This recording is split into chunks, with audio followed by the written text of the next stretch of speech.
Bien, jóvenes, entraríamos a revisar la unidad número 4 que corresponde al tema de funciones. Vamos a tratar de hacerlo lo más preciso posible, debido a que en el libro pues aparece bastante desglosado y vamos a tratar de avanzar un poco. Quisiera pues que antes de poder dar alguna clase sobre ello, la primera parte va a ser el conocimiento sobre los términos que se utilizan en la parte de funciones. Cuando nosotros veamos estos símbolos f de x, g de x, h de x y y, cada uno de ellos nos representa lo mismo. Cada uno de ellos quiere decir funciones. Función de f de x, función de g de x, función h de x y función y. ¿Verdad? Cada uno de ellos, ahí ustedes lo pueden ver en el libro cuando pues pueden fojear cada una de las clases, utiliza cualquiera de estas letras y se refiere a lo mismo.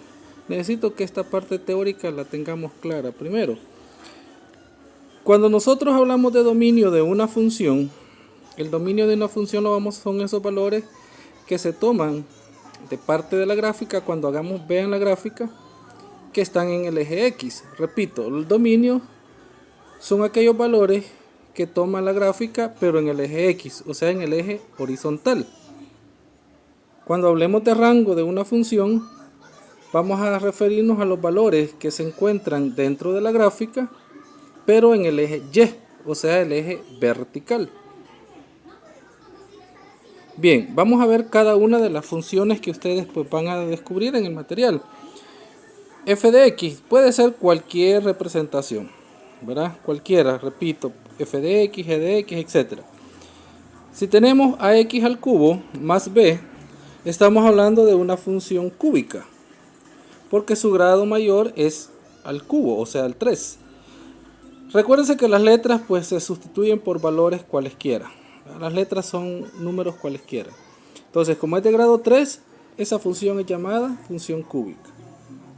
Cuando tenemos una función g de x, ax al cuadrado menos bx más c, esa es una función cuadrática. Repito, cuando tengamos este tipo de función al cuadrado, o sea su potencia es 2, estas son letras, a, b, c son letras que se sustituyen después por números, pues cualesquiera. Dentro del conjunto de los números reales, acuérdense que los números reales son negativos y positivos. Entonces cuando sea su mayor grado 2, ax al cuadrado, entonces estamos hablando de una función cuadrática. Si por el contrario tenemos la función g de x, ax menos b, ¿verdad? Este a y b son letras, ¿verdad?, que se sustituyen, repito, por números cualesquiera. Aquí ven que su grado es 1, como no lleva exponente es 1, ¿verdad? Entonces es una función lineal. O sea, llamaremos a este tipo de función lineal. Si por el contrario tenemos una función y, cuyo valor es radical o raíz cuadrada de ax más b, estas a y b son letras que se sustituyen por números cualesquiera, a lo cual le sacamos su raíz cuadrada. Entonces ahí estamos hablando de una función radical. Era necesario que conociéramos primero los tipos de funciones que se van a estudiar. Recapitulando, tenemos la función cúbica con este grado 3, tenemos la función cuadrática con grado 2, tenemos la función lineal que su grado es 1 y la función radical, ¿verdad?, que lleva un valor al cual se le extrae la raíz cuadrada.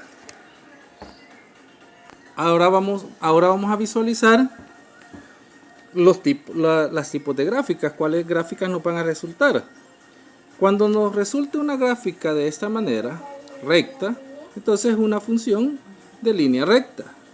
Y su función es ax menos b, ¿va? Puede ser cualquier otro número, pero lo importante es que su grado sea 1.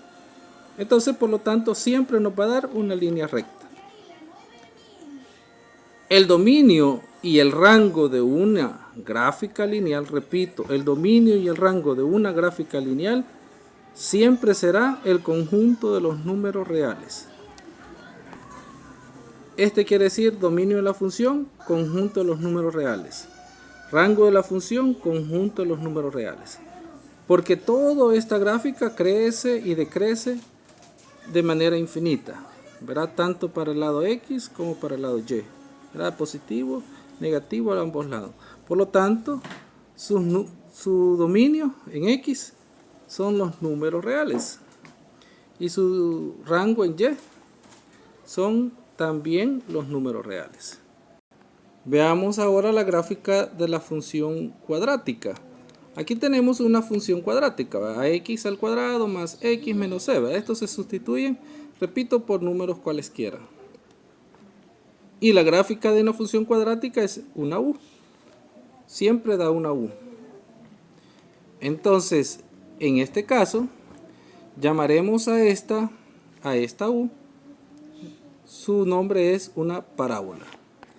Repito, la gráfica de una función cuadrática, que es esta gráfica, siempre que dé una U para cualquier lado pase. Para acá, hacia arriba, hacia abajo, hacia un lado, hacia el otro. Siempre va a ser llamada parábola. A esa la vamos a llamar parábola. El dominio de esta función, de esta cuadrática, va a estar dado por los números reales. Porque dijimos al inicio, el dominio de la función es en el eje X. Y esta gráfica, conforme se le van dando valores a cualquier lado de X, va a crecer infinitamente. Por eso, su dominio son los números reales. En el caso del rango de esta función, vamos a ver, como dice, que el rango está en Y, ¿verdad? Recuérdense, recapitulando, dominio es en X, rango es en Y. Entonces, el rango son los valores que toma la gráfica. Entonces, si nosotros coloreásemos esto de la gráfica, esta parte hacia abajo no la toma, por lo tanto no es parte del rango. El rango parte de acá, del menos 2, donde el par ordenado es 0, menos 2, 0, menos 2. O sea, este es el vértice de la parábola. Entonces, como estamos viendo el rango de la función cuadrática, vemos de dónde empieza. Empieza en menos 2, ¿verdad? En el eje Y, porque nos interesa. Ya sabemos, repito, el dominio en X, el rango en Y. Entonces toma de menos 2 hacia el más infinito. Por eso el rango de esta función, en este caso, es del menos 2 al más infinito, ¿verdad? Abierto acá porque no sabemos hasta dónde llega. Tenemos la gráfica de la función cúbica, ¿verdad? Esta es una función cúbica. Parece una S, puede ser una S hacia acá o una S para acá, ¿verdad? O depende de la forma según los datos. Y es de este grado, ¿verdad? Su grado mayor es 3. AX al cubo más BX más C, ¿verdad? Estos son números cualesquiera que se sustituyen. Cuando lo veamos con ejemplos, ahí ustedes lo verán. Y a esta gráfica parece como una S, o una culebrita si quieren, se le llama hipérbole. A esta gráfica se le llama hipérbole. Y el dominio de esta función, como ustedes lo ven, dijimos, toma todo, miren. Aquí yo le voy dando valores en X, va uniéndose acá con Y. Aquí también, miren, se va uniendo, miren. Por lo tanto, el dominio de la función son los reales. El rango de la función son también los reales, porque toma todo el eje Y. Conforme veamos los ejemplos, pues vamos a ir comprendiendo mejor esto de dominio y de rango. Ahora vamos a visualizar la gráfica de la función radical. ¿Verdad? Esta es una función radical, que es una media luna, ¿verdad? O una media U. En este caso va para hacia acá, puede ser para acá o cualquier lado, pero que sea una media U. El dominio en este caso de esta función radical, miren, empieza en 2. En el eje, esto para acá del eje X no lo toma, miren. Por eso el dominio de la función siempre lo buscamos en qué es lo que toma la gráfica. En X, recuérdense en X. Y empieza en 2, en este par ordenado 2, 0. Y vemos dónde está X, que es 2. 2 hacia el más infinito, miren. El rango de la función, miren. Vamos a ver aquí en Y. Tomamos el par ordenado 0. Y es 0. Por lo tanto, empieza de 0 hacia el más infinito. Esto lo copian como primera clase, por favor, de las funciones. Y vemos ahí esto en el libro, pues, pero esta parte sí es necesario que ustedes le tengan como inicial.